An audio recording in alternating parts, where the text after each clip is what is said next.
Apa kabar kerabat Bakti Wiyata? Senang sekali saya Budita dapat hadir kembali di ruang belajar kamu. Pada agenda hari ini kita akan belajar tentang teknik tindakan pencegahan infeksi dengan lebih mendalam. Dan tentunya setelah kamu memahami materi pada 2 video pembelajaran utama yang sudah saya berikan kemarin. Oke guys, kita mulai saja ya. Tindakan pencegahan infeksi yang pertama adalah aseptik. Aseptik merupakan tindakan yang dilakukan dalam pelayanan kesehatan untuk mengurangi atau menghilangkan jumlah mikroorganisme, baik pada permukaan benda mati maupun benda hidup, agar alat-alat kesehatan dapat digunakan dengan aman. Ruang lingkup asepsis dibagi menjadi 2. Yang pertama, asepsis medis atau teknik bersih. Ini bertujuan untuk mencegah penyebaran mikroorganisme, misalnya pada kegiatan mencuci tangan, mengganti linen, menggunakan cangkir untuk obat. Pada teknik bersih, suatu area dikatakan terkontaminasi jika diwaspadai atau terdapat patogen. Misalnya bedpan atau pispot yang sudah dipakai, lantai maupun kasa yang sudah basah. Berikutnya adalah asepsis bedah atau teknik steril. Ini merupakan prosedur untuk membunuh mikroorganisme. Teknik ini untuk tindakan invasif, misalnya pemasangan infus, melakukan pemasangan urin kateter, dan sebagainya. Dan tindakan yang termasuk dalam teknik steril ini adalah sterilisasi. Pada teknik steril, suatu area dikatakan tidak steril jika tersentuh benda yang tidak steril. Misalnya, sarung tangan yang steril yang bagian luar apabila tersentuh tangan maupun alat steril yang tersentuh tangan. Baik, prinsip-prinsip asepsis bedah yang perlu kamu ketahui adalah segala alat yang digunakan harus steril. Alat yang steril akan tidak steril bila tersentuh. Karena itu, kita biasanya memakai alat kesehatan yang namanya korentang ketika mengambil benda-benda steril. Kemudian, alat yang steril harus berada pada area yang steril. Misalnya, kasa steril harus berada pada tempat yang steril, bisa berada di dalam kom steril misalnya.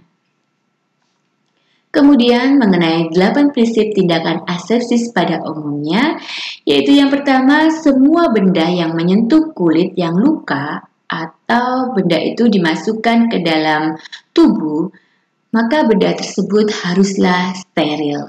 Yang kedua, jangan sekali-kali menjauhi atau membelakangi tempat yang steril. 3. Peganglah objek-objek yang steril setinggi atas pinggang. Dengan demikian, kamu bisa melihat dengan jelas benda-benda steril itu dan mencegah terjadinya kontaminasi di luar pengawasan. 4. Hindari berbicara, batuk, atau bersin di daerah yang steril.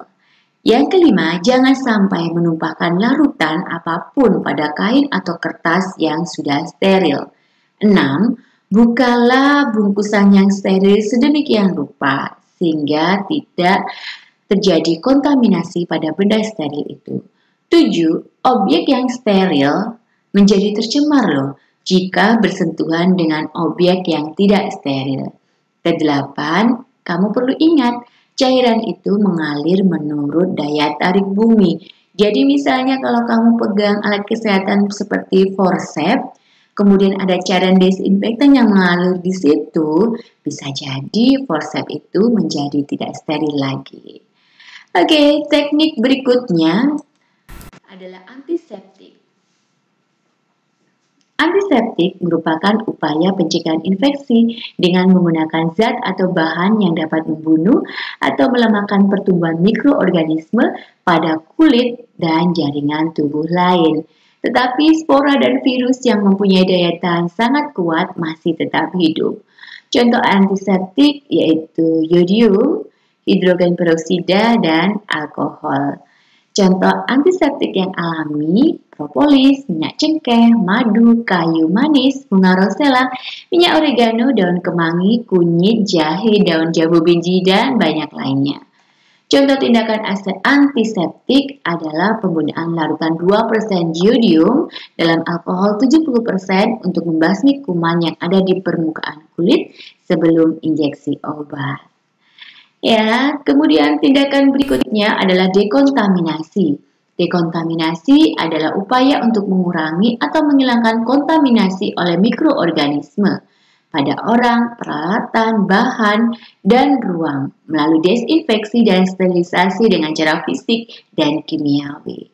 Secara sederhana sebenarnya dekontaminasi ini adalah proses merendam peralatan sebelum kemudian dicuci dan bilas. Biasanya kita memakai larutan klorin 0,5% dalam waktu 10 menit.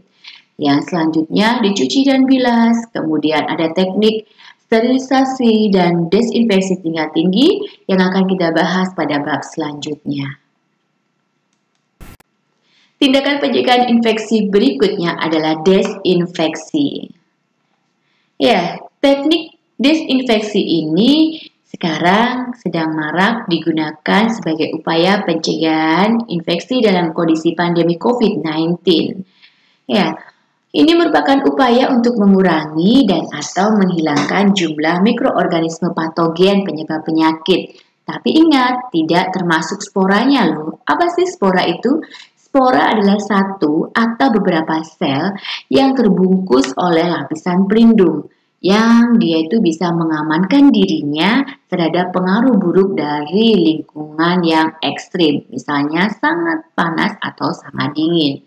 Ya, tindakan desinfeksi bisa dilakukan pada benda mati atau permukaan jaringan tubuh dengan cara fisik dan kimiawi.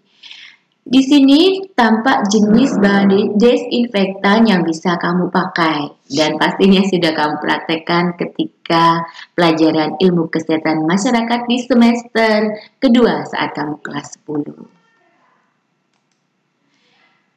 Oke, dan ini merupakan cara desinfeksi ruangan.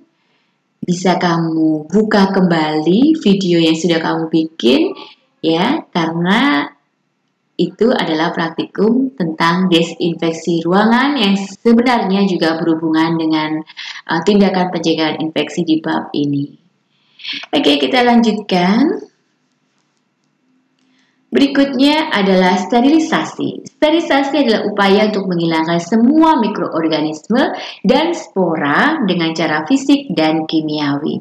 Untuk tindakan ini, kamu bisa lihat di video tentang proses sterilisasi instrumen medis di CSSD atau Central Sterile Supply Department, Rumah Sakit Dr. Karyadi, yang akan saya kirimkan di WA grup kelas ya.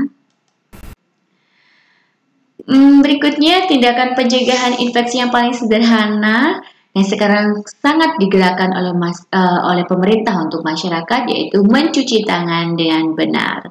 Mencuci tangan adalah tindakan dasar untuk mencegah terjadinya penyebaran infeksi.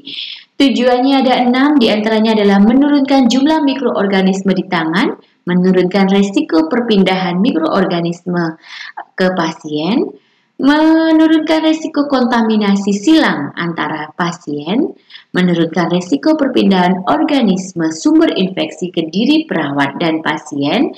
Kelima, menjaga kebersihan perseorangan. 6, tentunya mencegah terjadinya infeksi nosokomial. Indikasinya kapan kamu mencuci tangan, yaitu sebelum dan sesudah kontak dengan pasien, sesudah terkena cairan tubuh pasien, sebelum melakukan tindakan aseptik, setelah kontak dengan lingkungan sekitar pasien. Ya, jadi cuci tangan ada 3, yaitu cuci tangan higienik atau rutin atau hand wash menggunakan sabun dan air mengalir. Kemudian ada cuci tangan menggunakan cairan desinfektan, itu disebut dengan cuci tangan aseptik atau hand scrub. Kemudian ada cuci tangan bedah atau cuci tangan steril. Nah, untuk memudahkan mengingat cara cuci tangan yang benar, di sini ada akronim atau singkatan, yaitu tepung selaci puput. Gosok dulu telapak tanganmu, punggung tangan, sela-sela jari, Jari-jari sisi dalam dari kedua tangan saling memutar.